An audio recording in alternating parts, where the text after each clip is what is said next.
రామ్మోహన్ నాయుడు గారు మోడీ దగ్గర మంత్రి, మోడీ గారి దగ్గర మంత్రి ఫెయిల్ అయితే మోడీది బాధ్యత ఉంటుంది తప్పితే, సపోజ్ అంటే మీరు చెప్పేది సపోజ్ సత్యప్రసాద్ గనక ఫెయిల్ అయితే హెల్త్ మినిస్టర్ గా, చంద్రబాబు నాయుడుగా ముఖ్యమంత్రిగా నాది బాధ్యత ఉంటుంది తప్పితే సత్యకుమార్ని బీజేపీని తప్పెట్ట పడతామని అంటున్నారా? సరే, చంద్రబాబు నాయుడు గారు దీనికి సూత్రానికి వద్దాం. ఇప్పుడు మీరు చెప్పేటువంటి అన్యాయంగా ఆర్టీవీనో లేకపోతే ఈళ్ళో వైఎస్ఆర్ కాంగ్రెస్ పార్టీనో వీళ్ళని అంటే బలిపశువుని చేద్దామని చూస్తున్నారు, రాజకీయంగా టార్గెట్ చేస్తున్నాం అనేది చంద్రబాబు నాయుడు గారి భాష కనపడుతుంది కదా మనకి. నేను అడుగుతున్నాను, నారా చంద్రబాబు నాయుడు గారు ఇంత గొప్పగా మాట్లాడినప్పుడు మరి అమరావతి సిఆర్డిఏలో రైతులకు ప్లాట్లు ఇవ్వలేకపోతే, రైతులు ప్లాట్ల కోసం వెళ్తే సిఆర్డిఏ ఆఫీసులో లంచం అడుగుతుంటే ఆ తప్పు నారాయణది ఎందుకు అవుద్ది? చంద్రబాబుది కదా తప్పు. మరి ఆంధ్రజ్యోతి కానీ TV5 కానీ మొత్తం ఈ అమరావతి రైతులు కానీ నారాయణ నారాయణ నారాయణ అంటారు. నారాయణ ఎందుకు? చంద్రబాబు కదా ఫెయిల్యూర్. మరి అక్కడ వేసుకోరు మీద. అంటే ఇదైతే తెలివిగా మోడీ మీదకు తోసేద్దామనా? ఇక్కడైతేనేమో నారాయణ మీదకు తోసేస్తారా? ఎందుకని? ఈ నారాయణ ఒక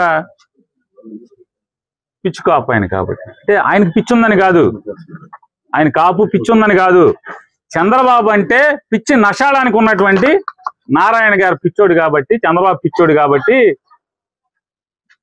మీరందరూ కూడా నారాయణ అయితే బలిపశువు చేస్తారు. నాకు అర్థమైంది ఏతావాత ఇవన్నీ చూస్తుంటే. అంటే నేను ఎప్పుడు కులాల గురించి మాట్లాడాల. మా పవన్ కళ్యాణ్ వచ్చి మమ్మల్ని అందరినీ కూడా మీకు అసలు పౌరుషం లేదా, మన కాపుకి లేదా, అది లేదా ఇది లేదని మమ్మల్ని అందరిని రెచ్చగొట్టాడు కదా, అందుకని మాకు కూడా వచ్చేసింది. పవన్ కళ్యాణ్ గారు మనందరికీ రాజ్యాధికారం కావాలి, రెడ్లు కమ్మోళ్ళైనా మనకు కూడా కావాలని చెప్పి మమ్మల్ని అందరిని రెచ్చగొట్టి ఇవాళ మనం 15 ఏళ్ళు ఇంకా 15 ఏళ్ళు మనం చంద్రబాబు నాయుడు గారిని ఇంకా మొయ్యాలి, మీరెవరు మాట్లాడబాకండి అని చెప్పి ఇట్లాంటి కాపుల్ని మమ్మల్ని అందరినీ కూడా తయారు చేసే కార్యక్రమంలో ఆయన చంద్రబాబు నాయుడు గారు పవన్ కళ్యాణ్ గారి ద్వారా కాపు కమ్యూనిటీని ఎంత అలుసుగా తీసుకుంటున్నాడంటే మొత్తం కాపులంతా తన హిప్ పాకెట్లో ఉన్నట్టుగా ఆయన భావిస్తున్నాడు. హిప్ పాకెట్లో ఉన్నట్టుగా. లేకపోతే ఇదివరకు కాపులంటే కొద్ది చంద్రబాబు నాయుడు గారికి భయం, మర్యాద, గౌరవం ఉండేది. ఇవాళ భయం లేదు, మర్యాద లేదు, గౌరవం లేదు 2014 నుంచి.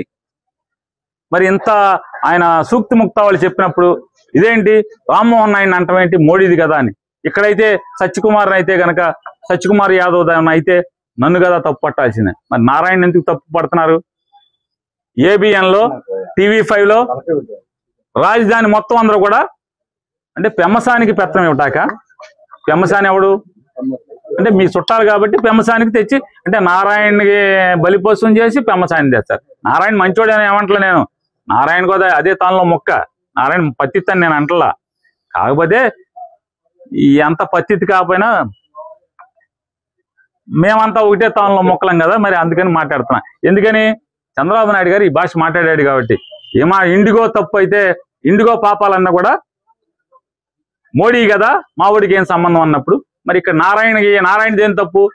సిఆర్డిఏలో లంచాలు అడిగితే, అమరావతిలో ప్లాట్లు ఇవ్వలేకపోతే, చెరువులో ప్లాట్లు ఇస్తే ఆ రైతులు ఏడుస్తుంటే అలో లక్షణ అని మళ్ళీ పాత 53,000 ఎకరాలు కాదు ఇంకా 20,000 కావాలి, ఆ 20 తర్వాత ఇంకో 30 కావాలి, ఇలా పాక్కుంటూ పోతే మరి ఇంతమంది ఆ రైతులే కాదు రాష్ట్రం అంతా ఏడ్చే పరిస్థితి వాళ్ళ. మరి ఇది ఎవరిని? చంద్రబాబు నాయుడు కదా తప్పు పట్టేది. మరి ABN కానీ TV5 కానీ ఆ ప్రాంతాల్లో 29 గ్రామాల్లో ఉన్నటువంటి చంద్రబాబు నాయుడు గారి చుట్టాలు కానీ ఎందుకని చంద్రబాబుని తప్పు పట్టరు, నారాయణ తప్పు పడతారేంటి? మరి నారాయణ తప్పు పట్టినప్పుడు మరి సమాజం ఆంధ్ర రాష్ట్రమే కాదు భారతదేశం అంతా కూడా మరి రామ్మోహన్ నాయుడు గారు తప్పు పట్టాల్సింది. అంటే ఇక్కడ ఒక నీతి అక్కడ ఒక నీతి ఉంటుంది ఏంటి? మరి పెమ్మసాని తెచ్చుకున్నారు. పెమ్మసాని తెచ్చుకుంటే ఏమైంది? మంచి మోతుబోరు ఆయన బాగా అసలు మామూలుగా రాష్ట్రం అంతా జగన్మోహన్ రెడ్డిని పచ్చి బూతులు తిట్టుకుంటా తిరిగాడు. అందరిని ఆస్తులు ఇచ్చే అన్నాడు. కెమసాని రాగానే లేచి గెటౌట్ బొమ్మనండి బయటికి. ఎస్ఐని పిలిచాయంట. ఎస్ఐని పిలిచి కాలర్ పట్టుకుని ఈడ్చుకెళ్ళమని చెప్పాను. నిజంగా అక్కడ లోకల్ ఎమ్మెల్యే ఎస్ఐని బతిమాలి నువ్వు ఆగరా బాబు అసలు మామూలుగా ఆయన మూతుబరి చంద్రబాబుకి దగ్గర చుట్టం, ఈ పెంపసాని ఏం పోయింది, ఇక్కడ పోతే అమెరికా పోతాడు, అమెరికా నుంచి వచ్చాడు అమెరికా పోతాడు, రేపు నే సావాలి వీళ్ళ ఊళ్ళో వెంబడి వీళ్ళు ఎల్లంబడి తిరిగి అని చెప్పి బతిమాలుకుని మెల్లగా వాళ్ళని బయటికి పంపించాడు. ఏ రాయి అయితే ఏమన్నా పొళ్ళోడు కొట్టాకి పని అవ్వాలి కదా. వాళ్ళు చంద్రబాబు మనసులో చిత్తశుద్ధి ఉండాలి, అమరావతిలో సమస్యలను పరిష్కారం చేయాలని ఉండాలి తప్పితే నారాయణ బూతులు తిట్టించి, నారాయణ తొక్కేసి, నారాయణ బలుపసుం చేసి, లేకపోతే పెమసాన్ని తెచ్చి నెత్తి మీద ఎక్కించుకుంటే ఏమవుద్ది? అల్టిమేట్ గా నారా చంద్రబాబు నాయుడికి అమరావతి రైతుల పట్ల, ఎందుకంటే వాళ్ళని విపరీతంగా వాడేశాడు. మహేష్ బాబు సినిమాలు చెబుతాడు బెమ్మానన్నాను ఫుల్గా వాడేస్తా కానీ అమరావతి రైతులను ఫుల్గా వాడేశాడు. జగన్మోహన్ రెడ్డి మీద విషం చెమ్మటాకి ఇవాళేమో వాళ్ళని వదిలేశాడు. కాబట్టి ఏతావాత చంద్రబాబు నాయుడు గారి నీతి సూక్తి ముక్తావళి ఎట్లా ఉంటుందో ఒకసారి మనందరం కూడా గమనించాల్సిన అవసరం ఉంది. అవినీతి వల్ల రాష్ట్రం దోషం అయింది, 18 నెలలుగా నేను కష్టపడి ఆర్థిక పరిస్థితిని గాడిలో పెట్టాను చంద్రబాబు అన్నాడు. జగన్మోహన్ రెడ్డి గారు అవినీతితో ఆర్థికంగా ఈ రాష్ట్రాన్ని ధ్వంసం చేశాడు. నేను 18 ఏళ్ళు చెమటోడ్చి 18 నెలలు చెమటోడ్చి హెలికాప్టర్ ఎక్కి బాగా చెమటలు కార్చి విమానాలు ఎక్కి హెలికాప్టర్ ఎక్కి కష్టపడి గాడిలో పెట్టా అని చెప్తున్నారా? వీళ్ళు నిన్న కూడా మాట్లాడాను. జగన్మోహన్ రెడ్డి గారు ఈ రాష్ట్రాన్ని గాడిలో పెట్టి చంద్రబాబు చేసినటువంటి అప్పుల్ని చాలా అంటే విద్యుత్ శాఖలో కానీ చాలా చోట్ల అప్పుల్ని తీర్చి ఈ రాష్ట్రంలో ఉన్నటువంటి రైతాంగానికి గిట్టుబాటు ధర వచ్చిందంటే, రైతు మొఖాన చిరునవ్వు ఉందంటే అది జగన్మోహన్ రెడ్డి గారి యొక్క పాలనలోని. ఇవాళ ఏ రైతుని అడిగినా కూడా, తెలుగుదేశం జెండా మోసే రైతుని అడిగినా కూడా ఇవాళ నొక్కి చెప్తాడు నిజం రా శభాష్ రాజ్ జగన్ అని చెప్పి వాళ్ళు మాట్లాడుతున్నారు గ్రామాల్లో పొలాల్లో ఎక్కడైనా సరే, అది ఏ పంట తీసుకున్నా సరే. కానీ ఇవాళ నారా చంద్రబాబు నాయుడు గారు అబ్బాయి అవినీతి ఆంధ్ర రాష్ట్రం అయిపోయింది.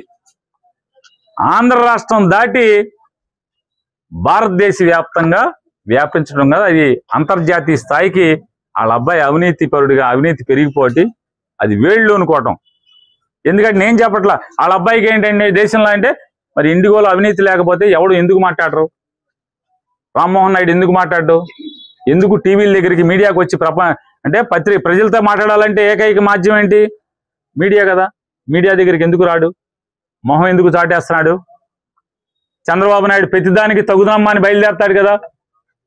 ఏదైనా లోకేష్ గారు ఏం చెప్తున్నారుగా, ఆడోళ్ళు క్రికెట్ గెలిచినా మగోళ్ళు క్రికెట్ గెలిచినా అటు ఇటుకి ఆడోళ్ళు క్రికెట్ గెలిచినా కూడా లోకేష్ స్ఫూర్తి అంటున్నారు కదా. మరి ఇండిగోకి లేదా? నేను అనలేదు కదా. అన్నిటికీ తగుదనమ్మని బయటకు వచ్చి మాట్లాడతాడు కదా లోకేష్ గారు. చంద్రబాబు నాయుడు గారు పెద్దానికి ఒకప్పుడు ఉపన్యాసం ఇస్తాడు కదా గంటలు. దీని గురించి నో కామెంటా? మాట్లాడ్డా? కేంద్రానికి సంబంధం అంటాడా? ఎందుకు సంబంధం అంటున్నారు? మోడీ మొత్తం వీళ్ళని తీసి గొడ్లోడ తీసి మీరే కదా మొత్తం చూసుకున్నారు. తండ్రి కొడుకులు కలిసి రామ్మోహన్ నాయుడిని డమ్మింగ్ చేసి అలా కాస్త పంచుకోబట్టే కదా ఈ పెంటలన్నీ కూడా అని చెప్పి మోడీ ఎక్కడ గొడ్లోడ తీస్తాడు అని చెప్పని భయం. కాకపోతే ఎందుకు మాట్లాడరు అంటున్నా. మాట్లాడాలి కదా.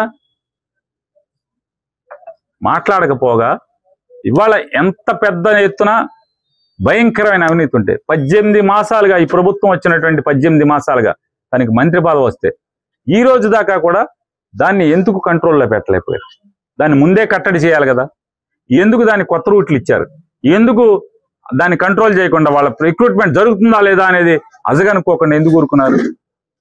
మెల్లగా రూట్లన్నీ తగ్గించుకుంటూ రావాలి కదా. ఎందుకంటే ప్రతి నెల ఏ రూట్లో ఫ్లైట్ ఎగరాలన్నా కూడా రిజర్వేషన్ చార్ట్ ఓపెన్ చేసేప్పటికీ ముందే వాళ్ళు పర్మిషన్ తెచ్చుకోవాలి. డీజీసీఏ పర్మిషన్ అంటే రామ్మోహన్ నాయుడు శాఖ పౌర విమానయాన శాఖ ఇస్తుంది. మరి పౌర విమాన శాఖ వీళ్ళకి ఇన్నాళ్ళ నుంచి ఎందుకు పర్మిషన్లు ఇస్తుంది? వాళ్ళకి సరిపడా పైలట్లు లేకుండా కొత్తగా మారినటువంటి కఠినతరమైనటువంటి నిబంధనలు వచ్చిన తర్వాత కూడా మరి ఆ నిబంధనల మేరకు వాళ్ళ రిక్రూట్మెంట్ జరగనప్పుడు వాళ్ళకు ఉన్నటువంటి ఫ్లైట్లు వాళ్ళ సంఖ్యను బట్టి, స్టాఫ్ సంఖ్యను బట్టి, అంటే లోపల ఎయిర్ హోస్టెస్ ఎంతమంది ఉన్నారు, పైలట్లు ఎంతమంది ఉన్నారు, వాళ్ళ సంఖ్యను బట్టి వాళ్ళ రూట్లను తగ్గించాలి కదా. రూట్లు తగ్గించకపోగా ఇండిగో రూట్లు భారతదేశ వ్యాప్తంగా విపరీతంగా పెంచుకుంటూ వెళ్ళిపోయారు. ఎందుకు వెళ్ళారు పెంచుకుంటా? ఎవడిచ్చాడు పర్మిషన్లు? రామ్మోహన్ నాయుడు కాదు ఇచ్చింది. మరి వాళ్ళ ఇది పెంట అయితే రచ్చ అయితే మాకేం సంబంధం లేదంటారు. తీసుకునేప్పుడేమో గుట్టుగా తీసుకుంటారు, సమాధానం కూడా చెప్పరా. కనీసం ఒక్క ఎయిర్పోర్ట్కి వెళ్ళి ఎక్కడో చిక్కుపడిపోతే, ఏది నేపాల్లో చిక్కుపడిపోతే, లేకపోతే ఆఫ్ఘనిస్తాన్లో చిక్కుపడిపోతే, ఎక్కడ కజకిస్తాన్లో చిక్కుపడిపోతే మేము తెచ్చాం. అధికారం లేనప్పుడు కూడా గమ్మత్తు చూడండి. వీళ్ళు అధికారంలో ఉండరు, తండ్రి కొడుకు ఎమ్మెల్యే కూడా ఉండడు, తండ్రి ఏమో అపోజిషన్ లీడర్గా ఉంటాడు, చేతిలో అధికారం ఉండదు. మేము స్పెషల్ విమానాలు పెట్టేసేసాం, మేము అక్కడి నుంచి తెచ్చేసాం, ఇక్కడి నుంచి తెచ్చేసాం, ఉత్తరాఖండ్ నుంచి తెచ్చేసాం, ఆయన్ని కాపాడాం ఈయన్ని కాపాడానేమని జాకిలు పెట్టి చెప్తారు ఈ ఆంధ్రజ్యోతి, TV5, ఈనాడు. మరి ఇవాళ లక్షల మంది ఎయిర్పోర్ట్లో పడిగాపులు పడి ఏడుస్తున్నారు కదా. దానికి ఏం చేయలేరా? దానికేం మీరేం మాట్లాడరా? మరి లోకేష్ ఒక ఎయిర్పోర్ట్లోకి, రామ్మోహన్ నాయుడు ఒక ఎయిర్పోర్ట్లోకి, మీ తెలుగుదేశం ఎమ్మెల్యేలందరూ అన్ని ఎయిర్పోర్ట్లోకి వెళ్ళి అందరికీ భోజనాలు అన్ని ఇవ్వటం, సప్లై చేయటం, ఎందుకంటే బాధ్యత మీదే కదా, చేయరా? కాబట్టి ఎంతసేపు మీరు సంపాదన, దోపిడీ. రాష్ట్రం ఏం పోయినా పర్లేదు, రాష్ట్రం పరువు పోయినా పర్లేదు, దేశం ఏమైపోయినా పర్లా, తెలుగోడు పరువు పోయినా పర్లా, మీరు మాత్రం కళకళలాడుతూ ఉండాలి. లక్ష్మీదేవి మీ ఇంట్లో నట్టాడాలి. వీళ్ళంటే ఇక్కడ కాదు, దుబాయ్లో, లండన్లో, ఫారెన్లో, అక్కడ మీకు మీ ఇళ్లలో లక్ష్మీదేవి తాండవం చేయాలి. ఇది తంతు, తండ్రి కొడుకుల తంతు మనకి ఇవాళ ఈ రకంగా కనపడుతుంది.